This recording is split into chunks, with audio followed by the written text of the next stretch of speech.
Welcome to the show. I'm Matt Harry, author of Cryptozoology for Beginners. And I'm Jessica Mason, author of Mary Shelley's School for Monsters. And this is Monster v. Monster, the podcast that pits your favorite monsters against each other. Jessi is our resident monster expert, and I will act as referee and game master. Who will reign supreme? Listen on to find out. Monster v. Monster.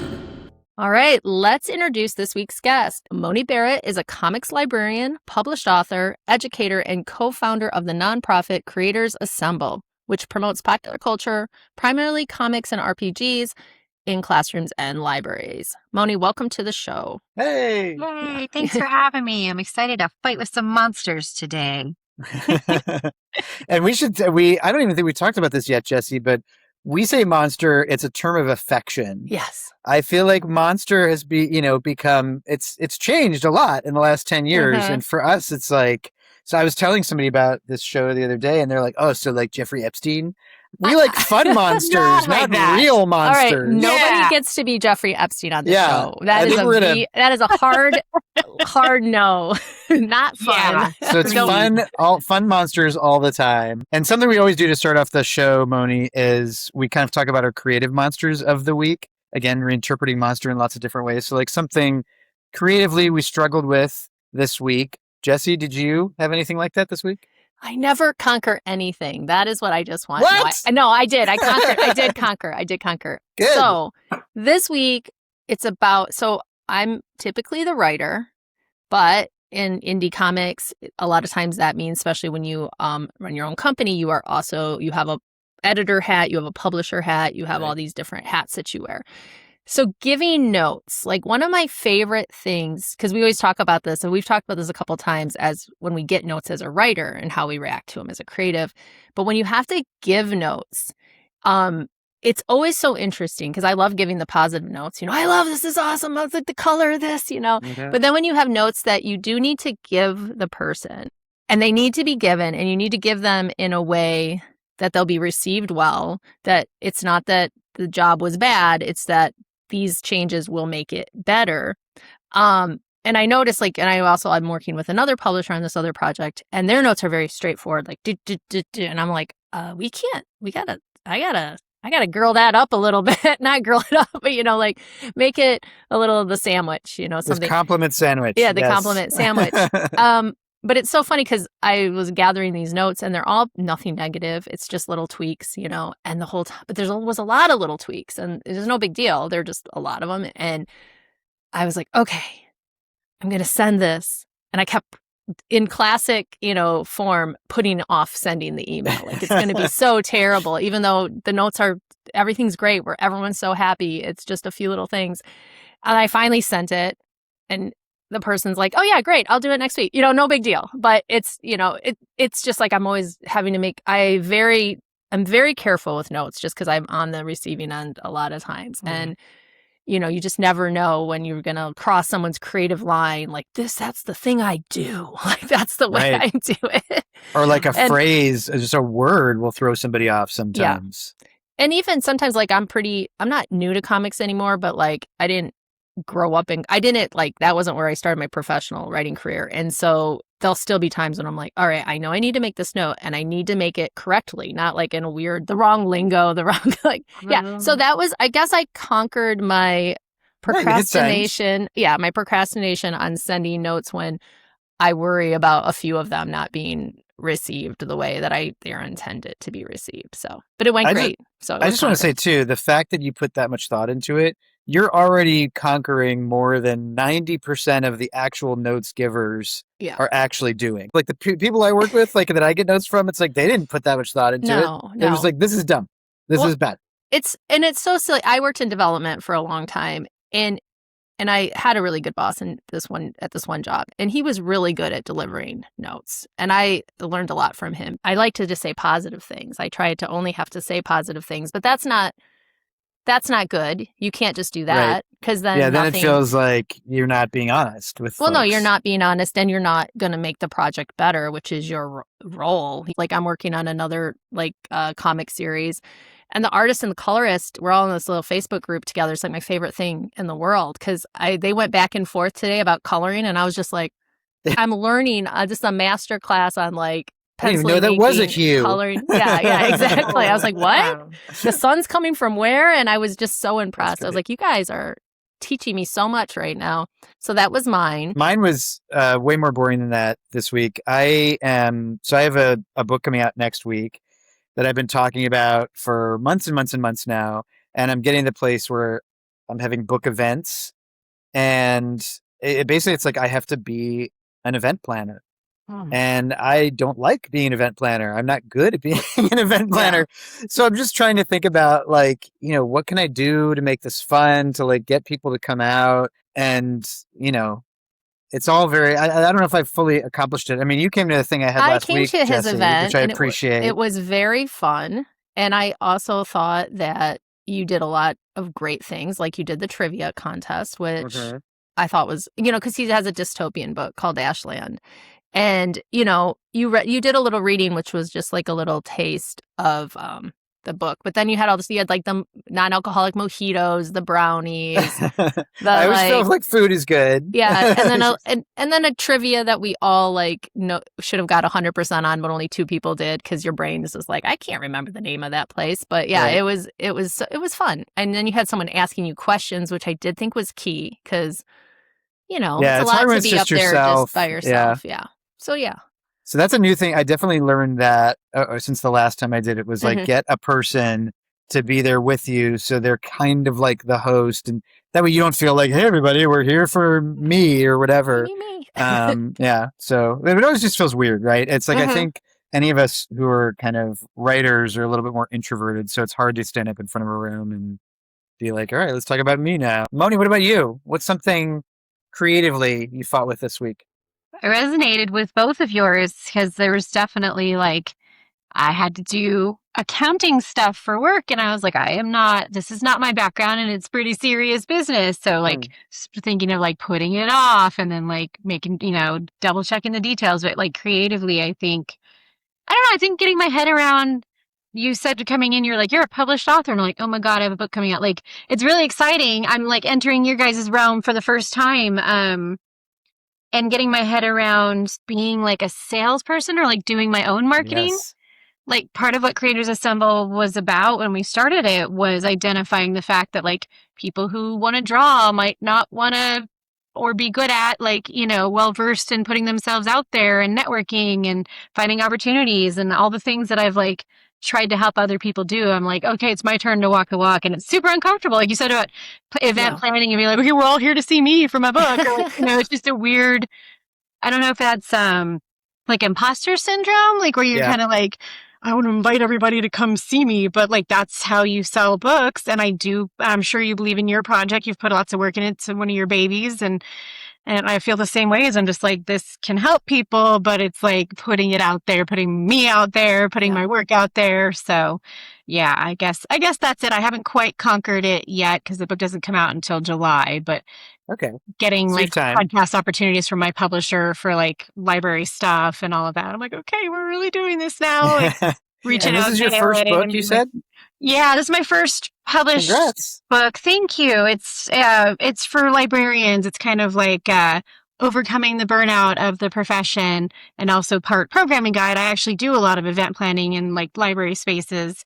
And so it's a connecting with your passions and kind of building your events to connect with your community. But it's like, who am I to be someone who talks about joy and burnout and, but it's 20 years in the profession and went by like that. So we're doing it. I would love for you to kind of talk about Creators Assemble a little bit, just a little bit of the history and its future, and how you kind of launched it. Sure. Yeah. This year and like actually today and this month, like everything's kind of coming together in a funny way because Creators Assemble turned 6 literally yesterday, date of incorporation. So Creators Assemble is a nonprofit. And as you mentioned, it's dedicated to promoting popular culture, primarily in classrooms and libraries, but also helping connect creative folks with resources, whether that's like mostly to find like networking and working opportunities and learn from one another. There's lots of different orgs that do that really well too. So we're basically kind of here to like facilitate and say, do you know those people that already do that so well? One of our main bread and butters is WonderCon and San Diego Comic-Con. We do a networking event. Each table is moderated by either a librarian or a teacher who works with comics in their space. And then we have invited guests, and there's nobody too big or too small, so it's kind of fun is because, like our very first one, we had Scott Snyder just as kind of like to draw attention. So I padded it with like as many big name creators as we could get, and then had editors and people who work in marketing for publishers, people who crowdfund all their books. Like every type of person was listed as a guest right alongside some of these people that might be more well known by the public. And so that was cool because then we had general attendees learning from the librarians that you can get comics from your library, learning from the teachers that we're using these in our classrooms now, at the same time as like, having the big draw and then having all of these creators meet each other, get to hear about each other's projects. That's so great because I feel like when I was a kid, you kind of went to the library and it was like, it just had books, which I loved. I liked books. But now you go and they have movie sections and comic sections and workshops and like people on the computers applying for jobs. Like it really feels like they have filled such an important part in our society of like that third space that people talk about, of like needing a place outside your work in your house where you can go for a sense of community. So I think that's such a great idea to doing that outreach. They are a lot of fun. Should we transition to our monsters, Jessi? I think so. I think it's time. All right, cool. So, Moni, you are the challenger this week. What monster did you bring? What do you like about it? So I brought the Baba Yaga, and I know it's been, most recently made famous again, I guess, by John Wick. But what's funny is... John Wick. Yeah. He's the Baba Yaga. Yeah. So I don't understand this at all. I'm glad you brought this up because Baba Yaga is classically a female character. Yes. So Which did the I love. screenwriters know that? Why That's is what that I not love his about nickname?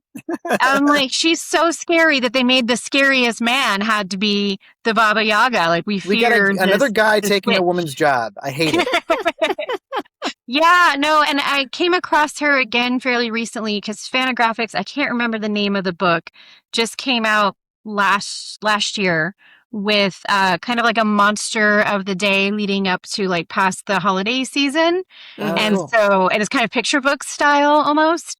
And my youngest daughter and I read our monster of the day, and the Baba Yaga was one of them. And one of the things the book was really cool. It had like the danger rate and like what they did, what their skill set was, and awesome. like that's what got me thinking about it. And I started kind of researching her a little bit for this purpose today. And it was just like, she's so feared by men in particular. And like, sometimes she's villainized, but other times it's like, maybe she's not so bad and she just wants to be left alone and reject like societal expectations, particularly of women. So needless to say, I was like, I want to be a hag who lives in the forest and doesn't have anybody bother me. I so want to be a crone in the forest. I'm so with you. Baba Yaga is my mom's all-time favorite monster. Really? And Oh. I was waiting for someone to pick the Baba Yaga, yay. and I haven't written it for Monster of the Week yet, which I will eventually, but I am very excited you picked this monster because she's one of the best, and I do like her duality. So that is very exciting for this game today. We should say for folks who might not know her, she's kind of traditionally like Russian ancestry from that area. Yeah. And she's, like you said, she's kind of like a crone witch, sometimes young, lives in the woods. Are you going with, because I saw a couple of different interpretations of how she gets around. What is her mode of transportation that you like? Yeah, there was a wild one. I'm trying to remember. There's the broom, which is like kind of the old Classic witch transport. What was the other transport that it was, though? I saw two others. She gets around in a mortar. Yeah. Where she's like using her pestle as a plow. And then the other one that's my favorite is like the cottage that walks on chicken feet. Oh, that's right. The cottage walk. Yes, I remember the chicken feet. Yeah. I think the cottage I guess Howl's Moving Castle was based on that. A lot of his films have a kind of a Baba Yaga person showing up. Yeah. I like her on the chicken feet, I think. It's like least tedious, but like coolest to like see coming at you. Like, what in the heck is all right, so she travels around a cottage with chicken feet. You're gonna kind of classic witch of the woods. Do you want to describe her just a little bit? Like, how do you see her in your mind? So what's funny about her is I feel like we're going to go with the ugly, the old, the bony, the frail looking, so that you're like not as intimidated by her as maybe you should be. But it seems like she also is able to cast spells where she can appear beautiful depending on like what Okay. she's trying to do. So I think that that's something she has in her back pocket. So it depends on who's looking at her and why. Great. But yes, I'm going to go with the bony, frail, the hair that we haven't washed or brushed. It's just kind of she's Great. doing stuff. She's a busy woman, Stop bothering her.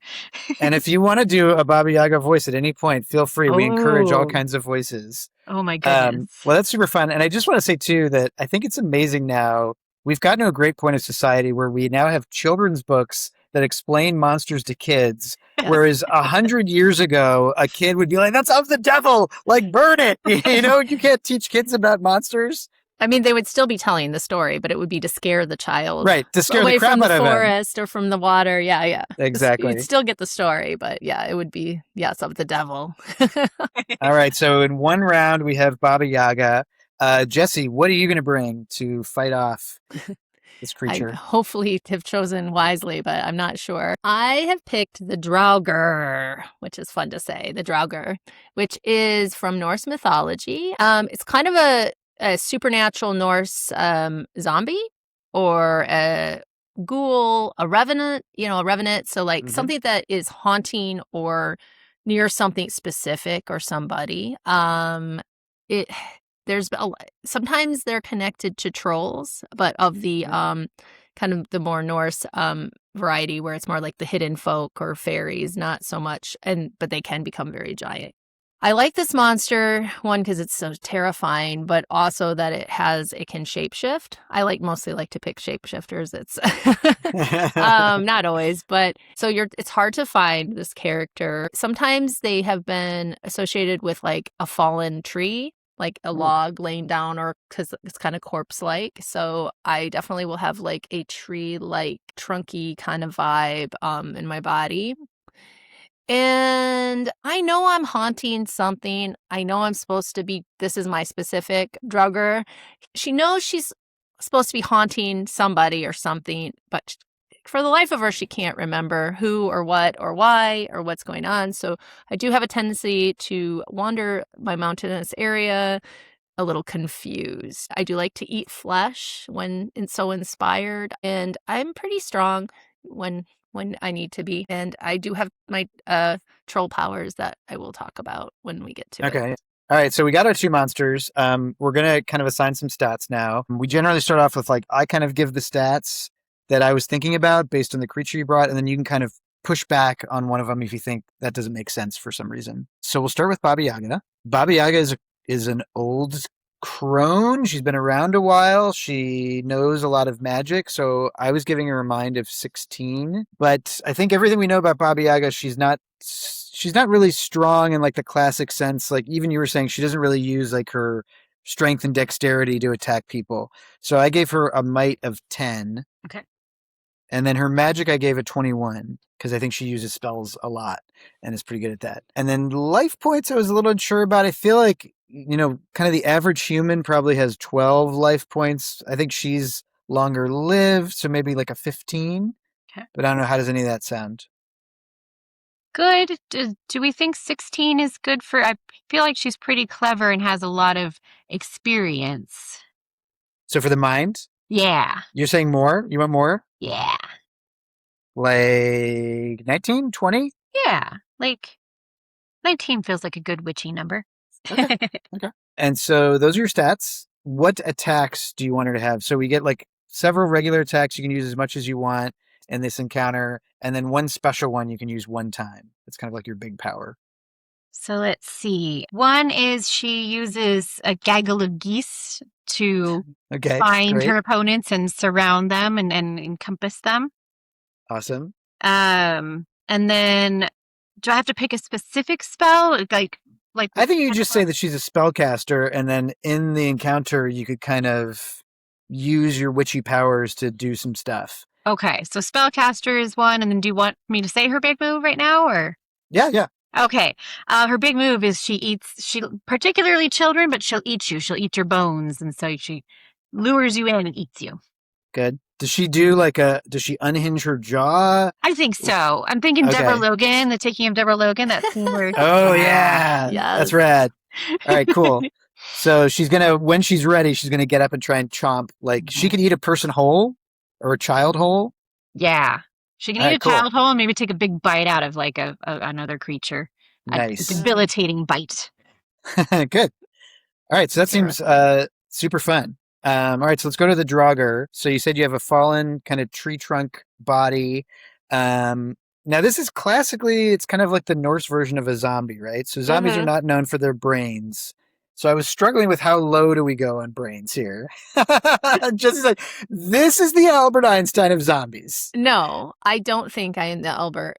I have a memory loss problem, as we have established, and I'm a zombie. So I may have been intelligent in my past, but now I'm not. I don't especially think I'm that smart, so it's okay.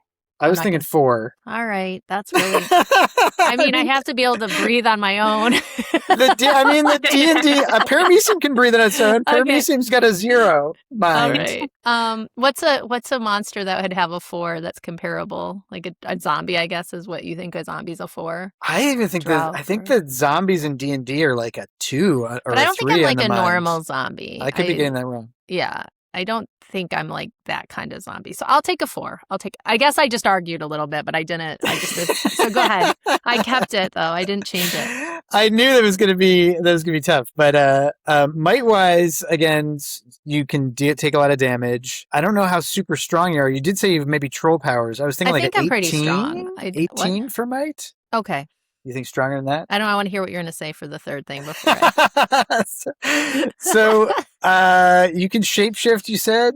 I can shapeshift. That is a thing that I'm known to do. I do have some connections to the troll people, so I do have some hidden magic. Okay. Yeah. I was thinking 16 for your magic. Okay. I don't think I'm Baba Yaga magic. Yeah. So.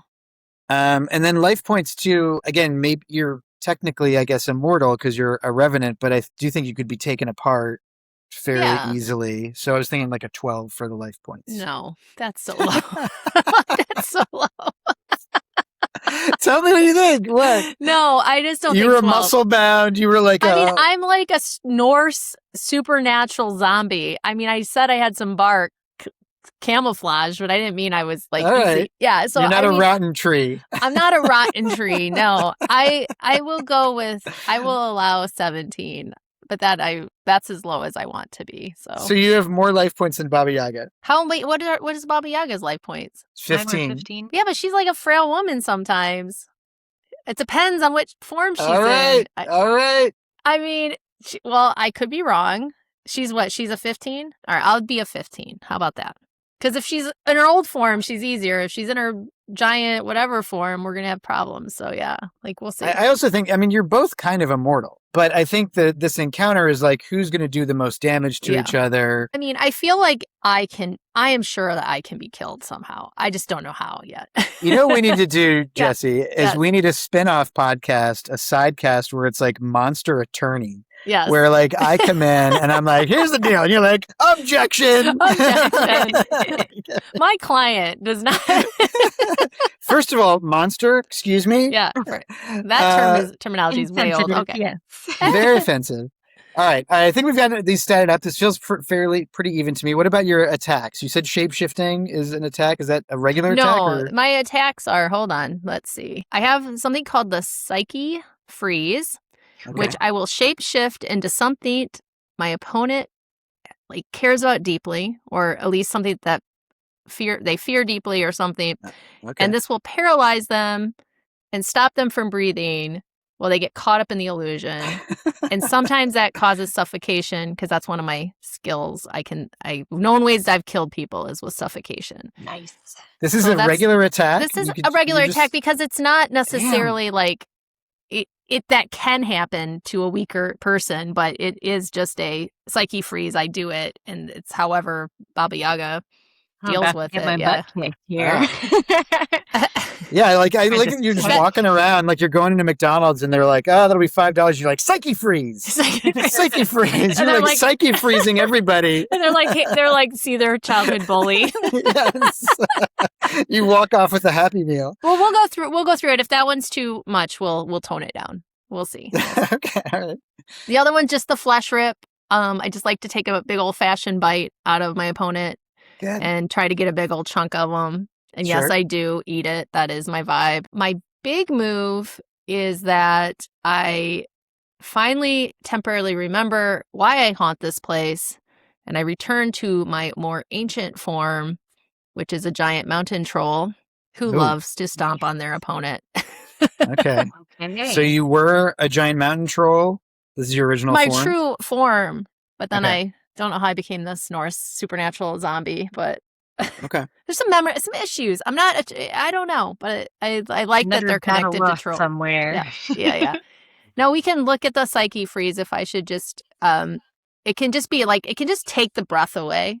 You know, that's really all I'm saying is I traumatize you for a minute. It gives you, it's a paralyzation kind of a move. and so it doesn't have to, it's not like deadly to most. That would be a very weak creature that I would kill with that, I think. Okay. Yeah. You're going around stomping on little foxes in the woods. You're psyche freezing. Psyche freeze them and I Mosquitoes. stomp on them. I do Overkill. psyche freeze mosquitoes, and no one should hold that against me. I need thank you letters for that, actually. Yeah. Draugr kills the mosquitoes. It's my Stamp 'em out. business. It's my business. Entirely. I'm okay if we kill that species. I'm normally Yes. pretty, I don't want species to die, but that one, I don't think we need it. I'm always want to write a story. What is the unintended consequences if we killed all of the mosquitoes? And it's probably just there's too many of us. I mean, that is, Interesting. I wanted to write a short story about that for a long time because I do hate mosquitoes. And I'm like, we should just get rid of them. They are And I'm like, population control. That's Yeah. that's the deadliest creature in the world is the mosquito because of Yes. yellow fever. Wow. So I Yeah. guess we need them. Forgot or about that. Just wish Wow. they'd kill the right people. Can we target Right. these attacks?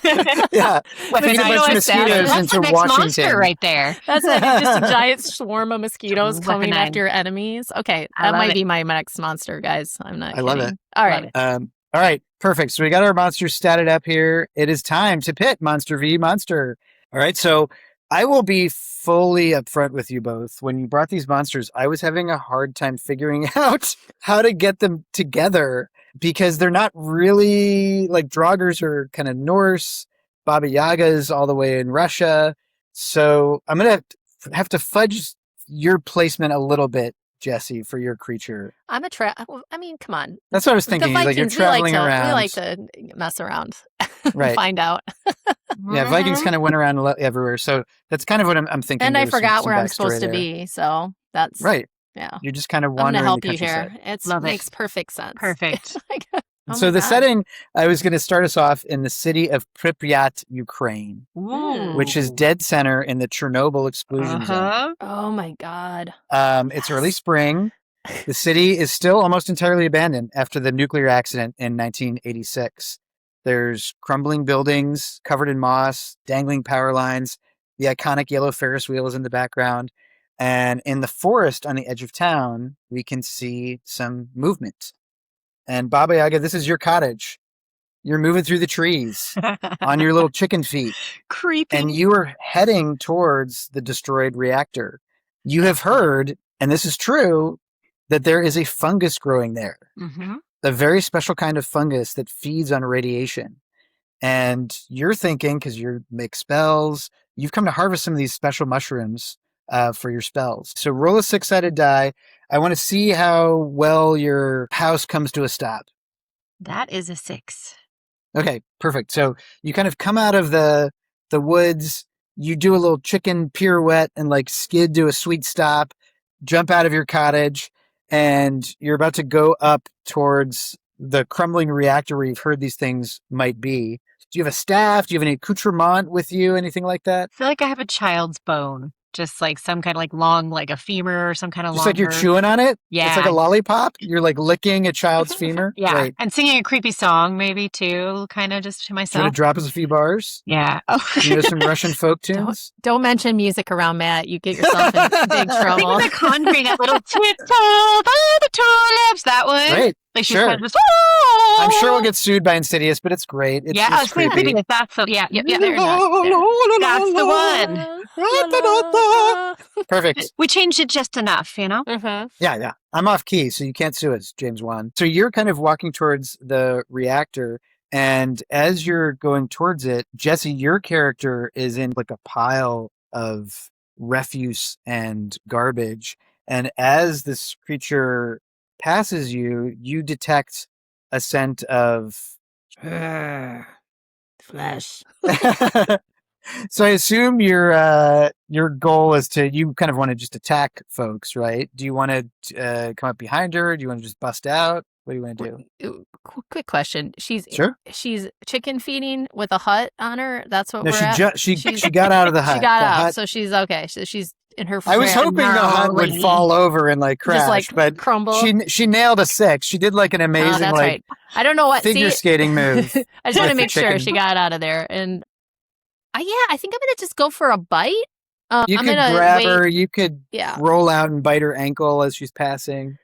I don't like ankles though. I'm gonna do I like the ankle situation. It's a little too it's like not a good flesh. A little too bony, not enough meat. A little too like tendony down there.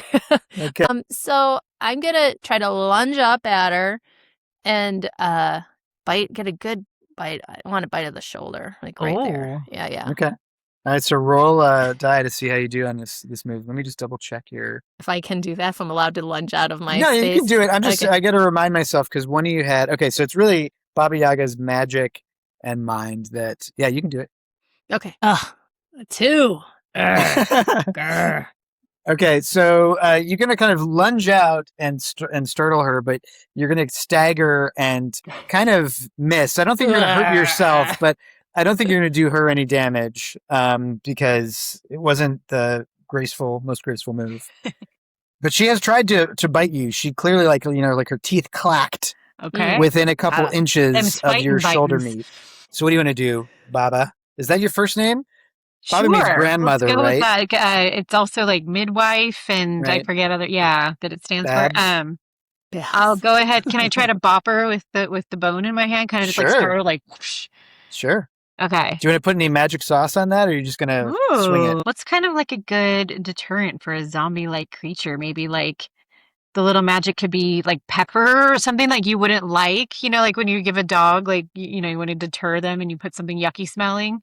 Like Sure. Maybe, okay. Okay. All right. That was a natural freaking 1. So.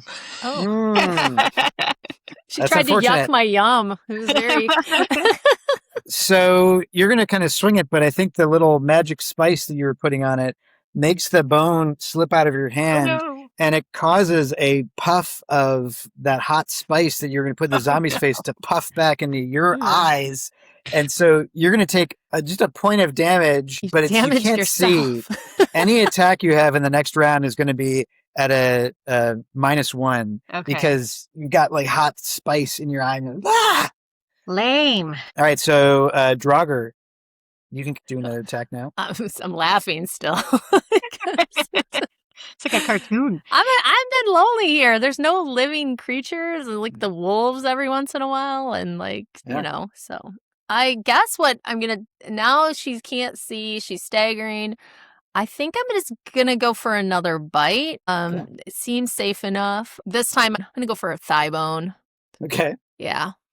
Go for it. Trying to conjure the number in your head. 3. That was kind of what I was conjuring. Sure. So you kind of you grab her, you bite down on the leg and take a little chunk out. So you're gonna take 2 points of damage. Darn it. That comes out of life, right? Yeah. Okay. So you're down 3 points total. Yikes.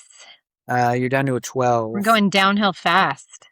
You can't let a Norse zombie beat you. Like that's not allowed. So this is why Keanu Reeves has started taking the moniker of Baba Yaga. So you get an attack now. You're going to be to -1 for anything you want to do because you're still kind of rubbing the hot spice out of your eye. Okay. I think that we need to. Let's see. You just took a bite, right? Mm-hmm. And just took a little chunk out of your thigh. It's delish. It might be time to have some geese. Well seasoned. A little tough, but still. Some of that spice flew on her thigh meat. Can a goose come in and can I try to have a goose come in and maybe dive bomb and kind of back you up a little bit? Okay. So it's a 3, but it's going to be a 2, right? Right. Okay. So you're going to call your geese. Do you have a word or phrase that you use to call your geese? What comes to mind is the witch from The Wizard of Oz where she's like, She was saying poppies, though. I don't know. They could be poppies. She doesn't know what has to have a framework for what geese are in the American language. She goes, poppies, my poppies. Sure. Their names could be poppies. Yes. It's like Poppy 1, Yeah. Poppy 2. All the poppies are coming. We're not judging her.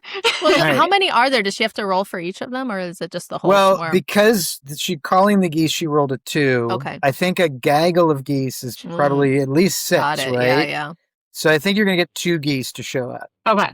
from the surrounding environs. And then, the geese are going to roll. So you can roll for each of your 2 geese. 2, your okay. 2 And no more goggles, disadvantage this time, goose. right? We got a 6 for one of them. Ooh, it's a good The one. geese are scary. And a 3 for the other one. All right. So the geese are going to come in. The geese that got a 6 is going to go in. It's going to right for that Draugr eye. And it's going to go, it's going to pull out your eye. And you're going to take a point of damage for that. What? Actually, it's double because you roll a 6. So you get 2 damage for the eye. And then the other goose is going to nip at your neck and take off a little hunk of flesh. You're going to lose a point for that. So you use 3 points total from the geese attacks, the poppies. And they're still attacking. So anything you do the next round, you're going to have to contend with like these geese that are flapping around you. You're also at a 12 now. So we're in a dead heat going into the last And I'm round. blind. Half blind. You got one eye. I got Yeah, half one blind. eye. All right, bleeding. My Maybe it's not fully out. Maybe It's the just- eye is like on the stalk. It's just and hanging. the geese's has it and is Oh my like god, you pulling just on made it. it worse. Yeah. I mean, All that right. goose got a 6. That's a badass goose. All right. So it's like pulling on it like a yo-yo, like all right. Well, first, what I'm going to do here is I got to deal with these geese. So let me see here. So my guess is the geese they're not powered. Once they come, you just call them. They're not magic driven. They're just, they're your I think they're regular geese, so right? that doesn't matter. So the source is not the things. Okay. So I am going to, since this one's still pulling on my eyeball, I am going to try to grab onto it, and I'm going to bite its head off. I'm Nordic. I'm not going to mess around. The one that got my eye, but you know what? No, I'm not going to bite its head off because it's got my eye in its mouth. Can I do other things, or can I only use my attacks? You can do because you got the 2 geese, they're right in front of you. Yeah. You could grab both of them and do something. All right, I'm going to grab these geese, and because I'm kind of built like a tree trunk, I'm going to slam them as hard as I can onto my chest, and hopefully that will take care of them. 6! Geese are dead. And I don't like geese, so I'm just kidding.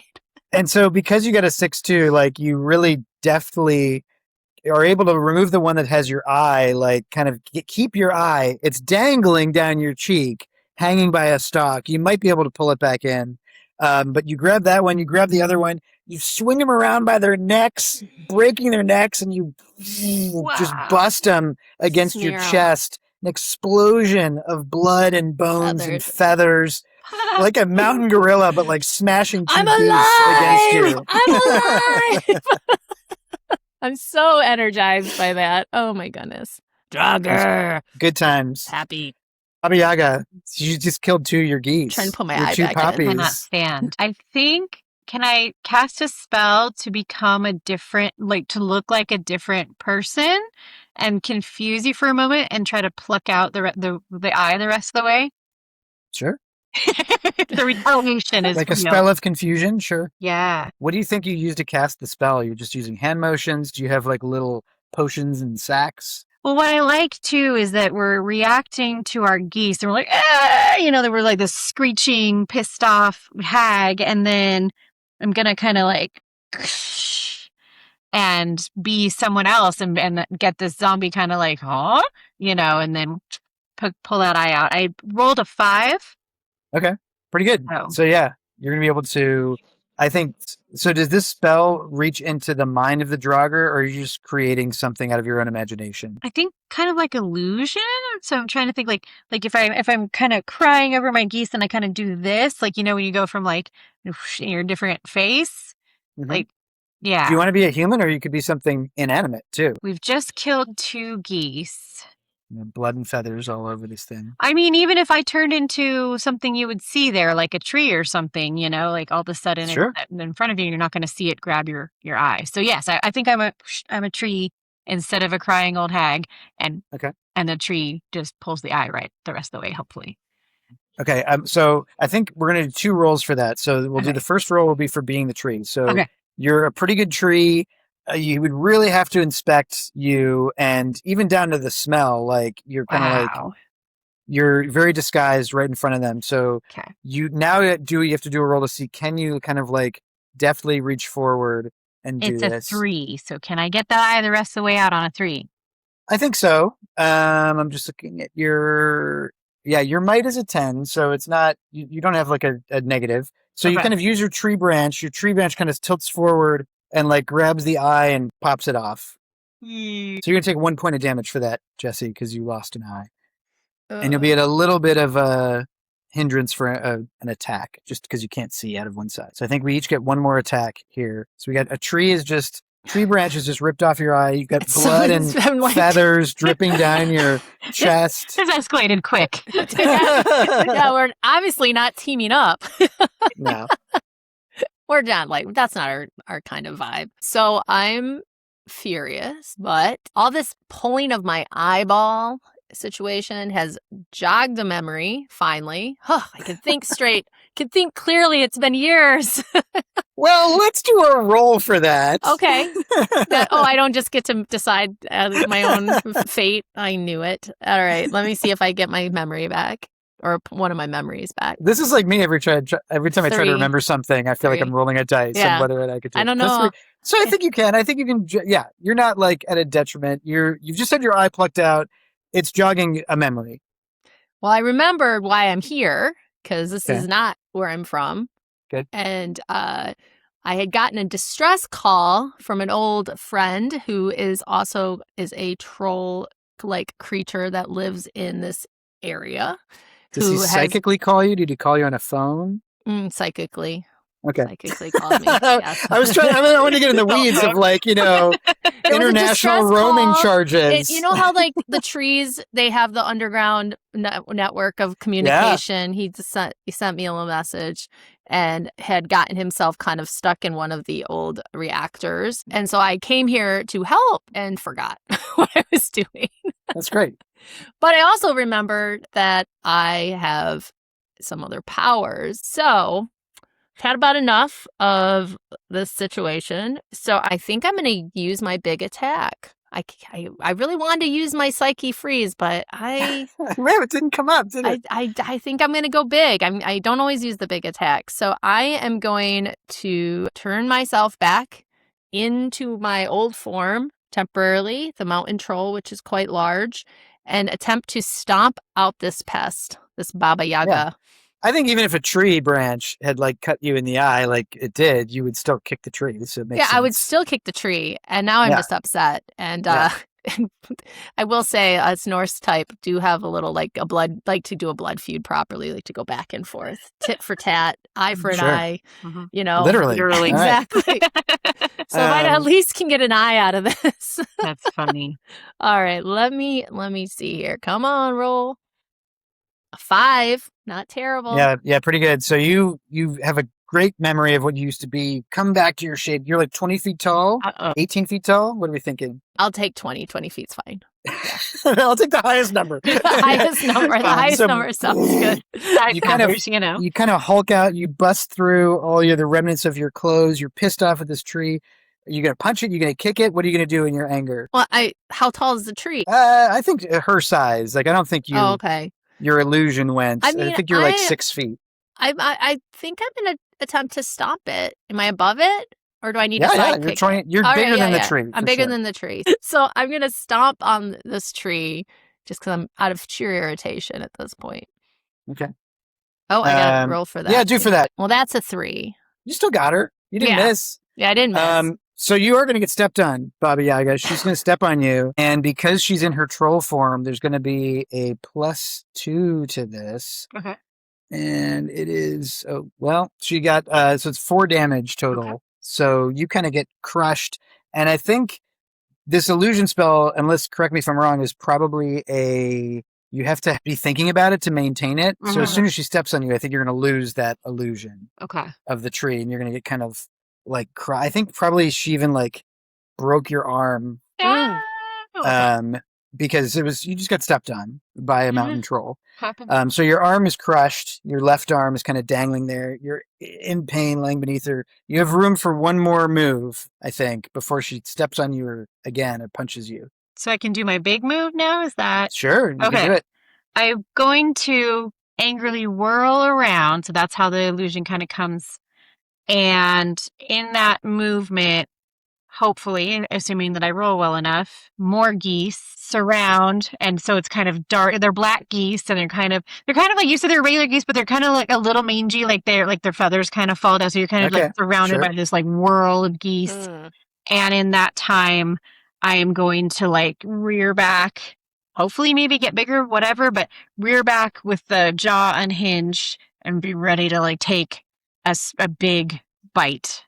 Sure. So depends on just one roll for all this, or I think one roll for the unhinging your jaw attack, and then we'll see what the geese do in a sec. Okay, so let's see how you do on it first. Ooh, we got a 6 on the jaw. You said was so that's good. So you're very focused. You're definitely able to call some geese. Yeah. So let's roll a 6 to see how many geese you get to come. 3, and you have a +1. So you're actually gonna have 4 geese that you're gonna call because it's a spell. So you unhinge your jaw, and you're gonna take a bite out of this mountain troll that's standing in front of you. I could try, I guess, and go for the arms, but the legs are right there. Like, which part are you biting? Thinking of the size, can I go for the midsection to do like the most damage internally? Okay. Yeah. So like you could take a big, it's like kind of like those, those construction things that lift up the dirt that come together. I think that's what your jaw is like. So you kind of jump up. The geese are kind of spinning around, taking little pecks. So they're going to take 4 damage off of you, Jessi, just biting you. And then she's going to chomp across your midsection, like the jaws are going to close and kind of rip out your stomach. Giant mountain troll intestines are going to spill out and flop on the ground. Well, that's what she went for. I thought she was going to go for the leg, and you just lose a leg. So giant loops of intestines are splashing all around you. I think that's kind of going to do you in. I mean, you're a revenant, you're immortal, but I think you're going to really be unstable at this point. Can I get one last parting hit on her, or am I done? I mean, I'll give you each one last little move to do to wrap it up. We're kind of in like the last, but like you're pretty unstable. She's killed me is what's happened. I don't know that you're able to walk away. You might be able to pull yourself by your arms. But yeah, all your intestines are kind of on the ground. The geese are like feeding. You know, like how you throw the bird crumbs to geese? The geese are down there like, Yes, the sound effects. It's a pretty sweet move. It was and the intestinal rip did 5 points of damage on top of it. So you're down to 3. I'm down to 3. So I'm probably not. Well, I do need to get her egg to go away. So I'm going to do so I can maybe crawl away. I'm going to try out my Psyche Freeze because I wanted to use it. Okay, yeah, I got to use Psyche Freeze. Do I get to tell you what the Psyche Freeze is, or is this something? Why don't you roll to see how successful it is? Okay, let me see if my Psyche Freeze even matters in this moment. Oh my god. Let me see if I even have enough power. No, 1. Okay. I'm dying. My life force is dripping into the... Literally oozing out. I'm trying to call for my friend, but he's stuck in the radiation tank, wherever it is. So, instead of casting a Psyche Freeze on her, it's going to rebound on you. And your Baba Yaga is going to turn into your friend that called you, is now looking down at you and is saying, like, I knew you could never be worthy of rescuing me. You were always the worst of us. He's saying all these terrible things that are, really as a Viking, saying that you're weak and you don't deserve to die in battle is like the worst thing that could happen. So you're looking up at it, and then Baba Yaga, you just see like the Draugr is on the ground, like kind of. And I'm crying. Am I crying? I don't know if you're crying. I don't want to be crying. You're a tough Viking. Yeah. But you psychically froze yourself, so you should be upset.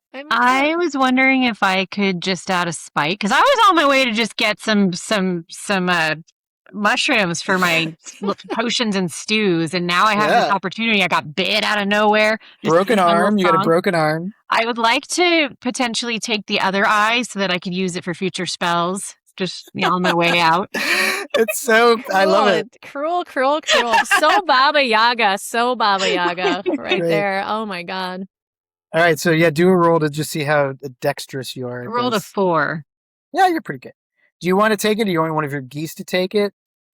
Nah, I want to take like the only arm that I have left at this point and just reach down. So you're digging in there. It's like a little, a piece of sushi. Like you're kind of gripping it, pulling it out.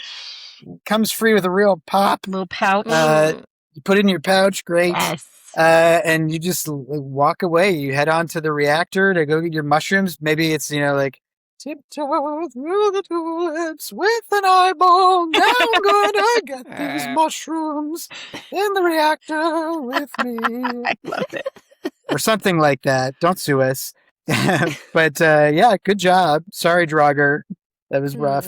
How do you guys, last thing you guys want to do? Yeah, you're blind. I'm like, I got no eyes. And I mean, it's not the eagle, but it's getting very Greek mythology in here. I'm like blind, my intestines are out, I got birds eating me. Shame. I'm like, am I going to become a god? Like, what is next? The psychic shame. Yeah. Any last things you guys want to do to wrap it up? I mean, I'm pretty upset. I am going to try to heal, though. I don't know how I do that, but I am a zombie. I think just with time, you're going to, I mean, you're still alive. Like, she left you there. She left me get close to the trees, so I got some connection, so maybe I can. Like, pull yourself away. You're like a blind half torso. I'm just dragging myself out toward the forest, trying to. It's rough stuff. Yeah, it was pretty rough. Rough. I think I'm just gonna get my mushrooms and then I'm gonna make a little fire just by the reactors and just have my little night where I'm making my potions and. She's probably gonna go after the other one. He better watch out. And the few people who live around Pripyat, because there are some people who live there, like crazy people, who are still in that zone.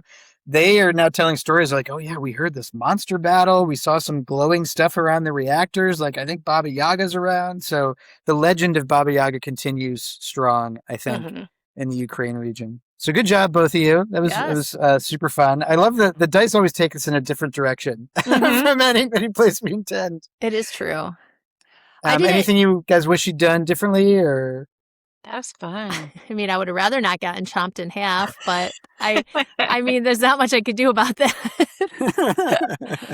I was just thinking, I think that Baba was fueled by a little pissed off with herself with the cartoonish way it started with like trying to make the spell and then like getting herself all with the what was it? The stinging, like the hot. Oh yeah, she threw the spice in her eye. Yeah, I think that kind of pissed her. Like I got bit, and then I did that to myself. I'm like better than this. Yeah, she had a comeback. She had to prove herself. So. Yeah, I feel like you were more evil than normal because of your embarrassment. So at least I got to embarrass you. I would have liked to use the Psyche Freeze because I wanted to give a little more emotional attack on Baba Yaga, but it didn't work out. So next time, maybe, if I ever can put myself back together again. Maybe you attach, like, you can find some, like, mannequin legs or something and just, like, jam them up in your chicken torso. bones. There you go. I'm just a lowly Draugr. I'll be all right. It's like nobody's going to miss me, I don't think. I do like this idea of, like, the Draugr Zoom network, though, that they're, like, keeping each other updated. Like, hey, guys, there's some, nice flesh over here in Ukraine. Yeah, well, one of them was just trapped and couldn't get anything to eat, so I made a mistake coming here, obviously. I don't That's know. the moral of the story, kids. Don't help other Draugrs ever. Draugrs don't help Draugrs. Draugrs are out for Draugrs' own self, just their own self. Yep. Awesome. Well, thank you both. That was super fun. Moni, thank you so much for joining us. Where can people find you, and what's a project of yours you'd like them to go check out? Yeah, probably the best and most easy of all the avenues is Creators Assemble. So across the board on social media, it's Creators Assemble, or creatorsassemble.org as our website. And just keep an eye out, because on social media and everything, we'll be advertising for our happenings this summer and our toolkits and our guide work. So I hope that people will check that out. Awesome. It's great. Jessi, do you want to do the outro this week or do you want me to do it? Well, let me see if I can even do it. Yeah, no, I'll try. Thank you guys for coming. Yeah, no, you do it. I'm terrible at it. I wasn't ready. I'm sorry. I'm just offering. No, one of these days I will do it next week. I just have to be mentally prepared that I'm doing it. And we'll cut this out, obviously. Or we'll leave it in. We might, no, you know what? Leave it in. Producers, leave it in. Let's see the failure. I love you're talking to these like fictional producers, some are editors. What do you mean? Team of editors. I have all my kids' stuffed animals up here. They're doing all of the tasks I don't want to do. We're definitely keeping this in now. This is gold. Yeah, yes. Well, definitely come back next week, everyone, for another Knockdown Drag Out episode of Monster v. Monster. Monster v. Monster is produced by Wicked Tree Press and Codex Arcanum. The podcast is hosted by me, Matt Harry, and Jessica Mason. If you enjoyed this episode, please leave us 5 stars. If you didn't like it, Baba Yaga will send her blood-loving geese after you. Thank you so much, Moni. See you next week, everybody. Bye. Monster v. Monster is produced by Wicked Tree Press and Codex Arcanum.